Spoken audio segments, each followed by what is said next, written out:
अब तो हमने एक बात और नहीं सुनी है कि राहुल गांधी अब फिर भारत जोड़ो यात्रा निकालने जा रहे हैं देश के अंदर। पहली 2 यात्रा ने तो इतना कमाल कर दियो, धमाल कर दियो, और आप क्या करोगे? अब तो कुछ और ही प्रोग्राम है करने को। तो जो विपक्ष का नेता है उसे सरकार की कमी को और खामी को उजागर करने के लिए और जनता तक पहुंचाने के लिए यात्रा तो निकालनी पड़ेगी। और 2 यात्राएं जो हुई हैं उससे क्या हुआ है कि जनता के बीच में जागरूकता आई है। अच्छा, कि देश की जनता एक बात और जानना चाह रही है कि जो योजना है यात्रा की, कि राहुल गांधी के दिमाग में कुदरती अपने आप आ रही है या कोई ज्ञान दे रहा है? नहीं देखो साहब, ये समय की मांग है। हमारे दर्शक ये बात समझ लें कि ज्ञान खुद आ रहा है या कोई दे रहा है? समय के हिसाब से चीजों को ज्ञान के खुद आ रहा है या कोई दे रहा है? नहीं, हमें तो ये समझ में नहीं आ रहा ये आपका सवाल किस दिशा में जा रहा है। पहले तो हमें ये बताओ कि आप क्या पूछना चाह रहे हैं, क्या मैं तो कहना साहब चाह से रहे हैं। यूँ पूछना चाह रहा हूँ कि जो अब तीसरी यात्रा चलवे बारी है, तो राहुल गांधी अपनी मर्जी से या काम कर रहे हैं? उनके दिमाग में खुद स्वतः ही आरोप परिवार ने डाल दी है कि भाई यात्रा कर, मामलो बिल्कुल ठकाठक अब तो याद आ गई होगी। नहीं साहब, हमें ये बताओ राहुल गांधी जो को आपने क्या मोदी साहब यहाँ में बुरी बात ना है, मैं बुरी बात ना कह रहा हूँ साहब, हम कोई बुरी बात है कि बहुत बढ़िया बात है, राहुल गांधी बहुत टॉप काम कर रहे हैं, बहुत बढ़िया काम कर रहे हैं, और जनता ने उन्हें जनादेश दिया है विपक्ष में बैठने को, सवाल पूछने को। मैं कुछ बोलूं? ये बताओ, आपने मोदी जी के तरह उनको मान रखा है कि अगले आदमी को अपनी डिग्री का नहीं पता। नमस्कार, क्या हाल चाल है? सब ठीक है? बहुत बढ़िया, बहुत बढ़िया। अपने और अपने इनको ख्याल रखो, और जब टाइम मिले तो वीडियो जरूर देखो। देसी देख, बगैर ब्रेक, बगैर लाग लपेट, बिल्कुल देसी अंदाज में। हमारे साथ मौजूद हैं प्रोफेसर अरुणेश यादव। स्वागत है साहब। जी बहुत बहुत धन्यवाद साहब। हमें तो साहब एक बात ये समझ नहीं आती कि नेता अगर जनता के बीच में जा रहा है तो विपक्ष को दिक्कत क्या है। विपक्ष मतलब हमारी सरकार के जो लोग हैं और गोदी मीडिया, उसे क्या समस्या है। नेता का तो काम ही है जनता के बीच में जाना। यात्राएं तो ये कोई अब का दौर थोड़ा ही है। जब देश आज़ादी का आंदोलन कर रहा था तो महात्मा गांधी ने तो पता नहीं कितनी यात्राएं करी थी। राहुल गांधी जी के तो डिग्री जग जाहिर है, एमफिल करी है उन्होंने विदेश से। भाई मोदी जी या उनका कोई नेता करके दिखा दे। हाईली एजुकेटेड और इंटेलेक्चुअल एजुकेशन की बात छोड़ो, अब तो उनकी ब्लैक बेल्ट और फलानी बेल्ट और ढिकानी बेल्ट सबकी सब पूरी जनता ने देख ली, पूरी दुनिया ने देख ली, पूरे देश ने देख ली। युवान में एक क्रेज आ रहा होगा, राहुल गांधी जैसी बेल्ट लेनी है भाई।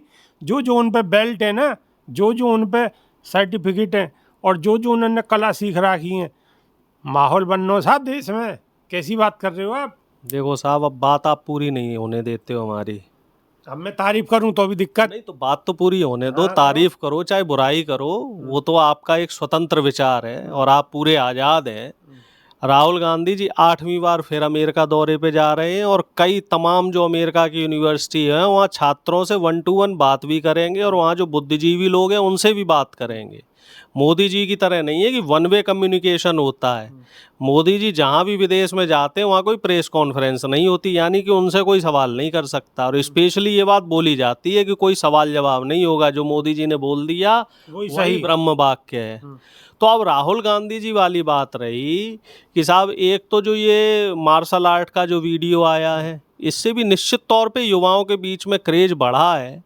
और इसके अलावा राहुल गांधी जी ने एक और ऐसा काम किया, मील का पत्थर साबित कर दिया कि अब वो विरोधी भी उनकी तारीफ कर रहे हैं कि जो धुर विरोधी कभी राहुल गांधी जी को गाली स्मृति ईरानी ने भी बहुत तारीफ करी है साहब। बिल्कुल, मैं वही बात आपसे कहना जा रहा था कि स्मृति ईरानी जी भी अब मान गई हैं कि राहुल गांधी जी ने इतनी लंबी लकीर खींच दी है कि अब उस लकीर को छोटा कर पाना हर किसी के बस की बात है नहीं साहब, नामुमकिन।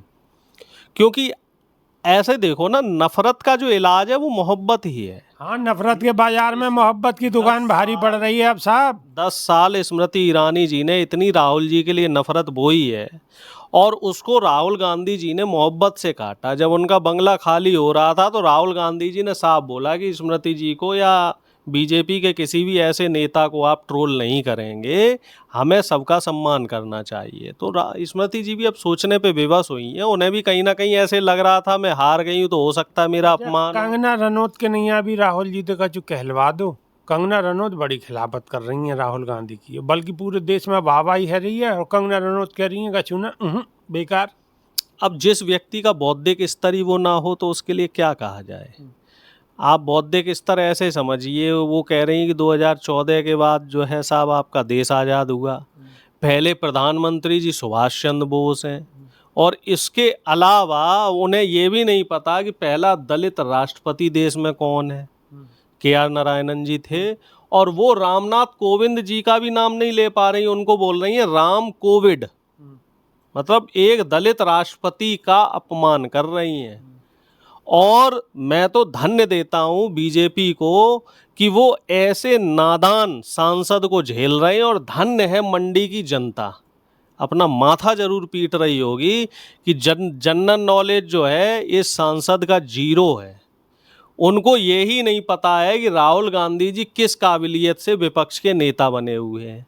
और जब एंकर ये कहता है कि साहब 10% से ज़्यादा सीटें कांग्रेस को मिली हैं, 55 चाहिए, 99 मिली हैं तो वो बन गए, तो कह रहे जी जब आपको हमारी बात ही नहीं सुननी है तो हमें बुला क्यों लेते हो, हमसे सवाल क्यों करते।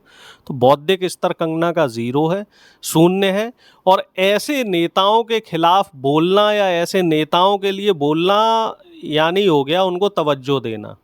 इसी तरह का बौद्धिक स्तर साध्वी प्रज्ञा का हुआ करता था, और वो कहाँ है आज कुछ नहीं पता, वो गुमनामी के अंधेरे में खो गई। तो इसी तरीके से कंगना रनावत भी गुमनामी के अंधेरे में बहुत जल्दी जाने वाली हैं, क्योंकि बीजेपी के राष्ट्रीय अध्यक्ष नड्डा जी ने उनको 2 बार तलब कर चुके हैं वो, और उनको सख्त हिदायत दी गई है कि आप बोलने के लिए ऑथराइज नहीं हैं, और अगर आप बोलते हैं तो पहले पार्टी के प्रवक्ताओं से आप ट्यूशन लें कि आपको क्या बोलना है और किस तरीके से बोलना है, उसके बाद चैनलों पे जाके बोलें। लेकिन कंगना दीदी बाज नहीं आ रही हैं, क्योंकि ऐसा होता है ना साहब, वो कहते हैं कि साहब कुत्ते की पूंछ जो है टेढ़ी की टेढ़ी रहती, तो उनकी आदत हो गई है बदजुबानी करने की, और ये आदत इनको बहुत भारी पड़ेगी। और मोदी जी को ये रायता समेटने में बहुत नुकसान होगा साहब। इनका इतना रायता कंगना जी ने फैला दिया है कि विनेश फोगाट के खिलाफ बोल गई, किसान आंदोलन के खिलाफ बोल गई, जाति जनगणना के खिलाफ, जनगणना के खिलाफ बोल गई, राहुल गांधी के खिलाफ बोल गई, दलित राष्ट्रपति के खिलाफ बोल गई, और हरियाणा में चुनाव आ रहा है और भगवान जाने कितना नुकसान हुआ होगा, क्योंकि सारा का सारा दारोमदार हरियाणा का किसान पहलवान पे और जाति जनगणना पे रुका हुआ है, क्योंकि तो हरियाणा में 60% तो ओबीसी है। आपके नहीं है तो बढ़िया है, आपको तो बनी बनाई खिचड़ी मिल रही है, क्या दिक्कत है। ना आप क्या कहना चाह रहे हैं कि अगर वो कंगना इस तरह का बयान नहीं देती तो हमारी खिचड़ी नहीं बनती, या हम चुनाव नहीं आपको तो लड़ने की स्थिति में रहते? चुनाव तो आप पहले लड़ रहे हैं, जब हार रहे तो भी लड़ी भाई एक बात बताइए, राजनीति में हम चाहे पक्ष में हो विपक्ष में हो, हमें तो राजनीति करनी, जनता के मुद्दे उठाने हैं। हार रहे हैं तब भी उठाने हैं, जीत रहे हैं कंगना जी रास्ता बना रही हैं, आपके नहीं है तो आपको काम हमारे लिए रास्ता नहीं बना रही, ये मोदी जी के लिए क्या कहते हैं वो बर्फ में लगाने का काम कर रही है बीजेपी को। और हम तो ये कहते हैं मोदी जी को बर्फ में लगाने को काम कर रही हैं तो आपको फायदा ना है। आप सवाल गलत कर रहे हो साहब, फायदे नुकसान की बात नहीं है यहाँ पे बात ये है कि बीजेपी ने उन्हें इतनी खुली छूट क्यों दे रखी है। क्या कहीं ऐसा तो नहीं है कि नड्डा जी भी मोदी जी से नाखुश हों? आप सवाल की तह पे जाओ ना कि जो ये एक्टिविटी हो रही है आखिर हो क्यों रही है। आप नड्डा जी को खिलाफ कर दो, फिर योगी जी को खिलाफ कर दो, फिर जो मध्य प्रदेश के मुख्यमंत्री हैं उन्हें खिलाफ कर दो। आप सुनो समझो चीजों को। योगी जी कंगना की तारीफ कर रहे हैं, क्यों कर रहे हैं समझो ना एंगल। कंगना ठाकुर, योगी जी ठाकुर और कंगना रनावत ठाकुर, योगी आदित्यनाथ जी ठाकुर, और मोदी जी ने उत्तर प्रदेश में चुन चुन के ठाकुरों के टिकट काटे। एक गुजराती लॉबी है जो इस समय बीजेपी में हावी हो रखी है, तो कहीं ना कहीं अंदर खाने भीतर खाने एक लॉबिंग चल रही है। पहले मुख्यमंत्री जो ब्राह्मण बने, क्या कहते हैं आपके इधर के राजस्थान के, तो ये भी इस तरह का हिंदू मुस्लिम का बयान दे रहे हैं। योगी आदित्यनाथ जी भी हिंदू मुस्लिम का बयान दे रहे हैं, जगह जगह दे रहे हैं, कटोगे बटोगे मरोगे और बुलडोजर चलेगा, और यही बयान दे रहे हैं मोहन यादव जी। क्योंकि ये जो लोग हैं ये हार्डकोर आरएसएस के लोग हैं, और जो गुजराती गैंग है वो आरएसएस के लोगों को धीरे धीरे ख़त्म करना चाह रही है, और एक ये अलग तरह की राजनीति हो रही। नड्डा जी भी आरएसएस के हैं, नड्डा जी को तो अब बताओ, प्रधानमंत्री जी टेक ऑफ और सी ऑफ करने के लिए एयरपोर्ट भी नहीं बुलाते, उनका वो काम भी खत्म करवा दिया। मतलब सर्वे सर्वा मोदी जी और अमित शाह जी रहे पार्टी में। तो इसलिए मुझे ऐसा लग रहा है कि नड्डा जी ने भी खुली छूट दे रखी है कि कंगना को इतना बुलवा दो चुनाव से पहले कि जम्मू कश्मीर भी हार जाए, हरियाणा भी हार जाए, महाराष्ट्र भी हार जाए और झारखंड भी हार जाए। सारे राज्य जब हार जाएंगे तो अपने आप विधायकों की संख्या कम होगी, राज्यसभा में संख्या कम होगी। 4 राज्य हैं, चारों राज्यों में से अभी 2 राज्यों में तो सरकार है और एक वहाँ राष्ट्रपति शासन है, तो 4 राज्यों से होल्ड जाएगा। झारखंड को जिक्र करो आपने, झारखंड में 5 महीना जो मुख्यमंत्री बना के गए हेमंत सोरेन, चंपई सोरेन को अब वो बीजेपी में शामिल है, उन्होंने पटका पहन लियो बीजेपी को। नहीं, वापस आ जाएंगे। अभी ऐसा है, नई सोच समझा के भेजो होगा आपने। अब सारी बातें हमसे ना कहलवाओ। कई बार ऐसा होता है राजनीति में, आपने सुना होगा ना, गुप्तचर जो भेजने वाली बात होती है, तो कुछ ऐसी भी चीजें हो जाती हैं। हालांकि ये हमारा अभी चर्चा का विषय नहीं है, तो इस पे ज्यादा चर्चा नहीं होनी चाहिए। चंपाई दादा कितनी बड़ी बात यही है, गुप्तचर भेज रहे हैं। अरे ये कौन सा ज्ञान चल रहा हो भाई, कछुआ लगी कहानी चल रही है। हमारी समझ में तो आ रही है, अब आपकी समझ में आ रही है ना आ रही है हमें मालूम ना। हम रहते हैं मुद्दे पे, मुद्दा हमारा कंगना दीदी वाला है। तो हमारा आपके चैनल के माध्यम से विनम्र निवेदन है नड्डा जी से और कंगना जी से, इसी रफ्तार में, और हम तो कह रहे रफ्तार और थोड़ी सी बढ़ा लो, इसी रफ्तार में इंटरव्यू देते रहो, ऐसे ही बोलते रहो, और बाकी काम सारा का सारा जनता कर देगी। और बाकी भारत जोड़ो यात्रा कर देगी। यात्रा तो चल ही रही है, यात्रा रुकी कहाँ है, यात्रा तो चल ही रही है और निरंतर चल रही है। बस ये है कि यात्रा के स्वरूप बदल जाते हैं, कभी जिले लेवल पे हो जाती है, कभी कुली से मिल लेते हैं राहुल जी, कभी रेलवे कर्मियों से मिल लेते हैं, कभी सफाई कर्मियों से, कभी किसानों से। भारत जोड़ो यात्रा के तहत ही अमेरिका जा रहे होंगे फिर। अमेरिका एक्चुअली इसके पीछे एक बात है कि राहुल गांधी जी कुछ यूनिवर्सिटी में एज ए विजिटिंग प्रोफेसर जाते हैं, क्योंकि उन्होंने एमफिल करी है, और बीजेपी के बहुत ही कम लोग जानते होंगे क्योंकि वहाँ इंटेलेक्चुअल लोगों की कमी है। तो जो डॉक्टरेट या एमफिल होता है, तो वो लोग, और ख़ास तौर से जो ऑथराइज यूनिवर्सिटीज़ होती हैं, फॉरेन यूनिवर्सिटी, तो वहाँ से जो उन्होंने एमफिल करी है तो वो एलिजिबल हैं। उनकी आमदनी का कोई स्रोत नहीं है राहुल गांधी जी का। जो आमदनी उनकी होती है, इस तरह के जो लेक्चर ये लेते हैं, ऑस्ट्रेलिया में ये लेक्चर लेते हैं, यूके में लेते हैं और अमेरिका में, तो इससे उन्हें कुछ पर लेक्चर कुछ पैसा मिलता है और वही उनकी आमदनी का स्रोत है।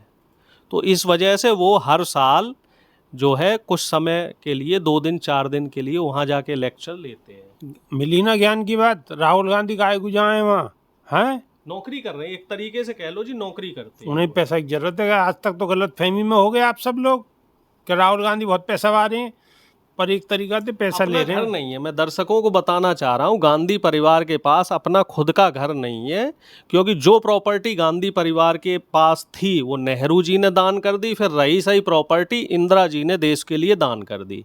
राहुल गांधी जी जब संसद से उनकी सदस्यता को बीजेपी ने ख़त्म किया था, तो उस समय वो घर पे नहीं है, उनके पास अपना निजी घर नहीं था। सोनिया जी के पास वो जो आवास उनको मिला हुआ है सरकार की तरफ से, उसमें रुके हुए, तो और सोनिया जी के नाम पे भी आज तक कोई अपना घर नहीं है। तो ये गांधी परिवार की कुछ ऐसी बातें हैं जो हमारे दर्शकों को जानना बहुत ज़रूरी है। जब देश आज़ाद हुआ था तो नेहरू जी ने 110 करोड़ रुपए देश के खजाने में डाले थे। 110 करोड़ रुपए 1947 में, आप अंदाज़ा लगा लीजिए कितनी बड़ी रकम होगी। और जो प्रॉपर्टी बची थी वो इंदिरा जी ने सब दान कर दी, चाहे आनंद भवन हो और जो इनकी ज़मीनें वमीनें थी वो सब इंदिरा जी दान करके चली गई थी। 110 करोड़ रुपया 47 में, आज कितने बैठते देश को दान कर दिए। बड़ी बात है, बहुत ही ज़्यादा बड़ी बात है। यह बात की चर्चा ना हो, आज यादव जी ने पूरी कहानी बताई है, अच्छी बात है, बहुत बड़ी बात है, बहुत बड़े दिल की बात है। तो साहब बहुत बहुत धन्यवाद जी, बहुत बहुत धन्यवाद साहब। वीडियो कैसी लगी कमेंट करके बताओ। 110 करोड़ रुपया 47 में देना कोई साधारण बात नहीं है, बहुत बड़ी बात है, और कि ज़्यादातर दर्शकों को नहीं मालूम होगी, लेकिन आज यादव जी ने ये बात बिल्कुल स्पष्ट तरीका से बताई है। अगर बात अच्छी लगी है तो एक लाइक कर दो, एक कमेंट कर दो, और अगर अच्छी ज़्यादा लग गई है तो इतना आगे को शेयर कर दो। नई वीडियो में फिर मिलेंगे, जब तक कि नहीं देसी देख बगैर ब्रेक बगैर लाग लपेट बिल्कुल देसी अंदाज में। बहुत बहुत धन्यवाद, नमस्कार जी बहुत बहुत धन्यवाद।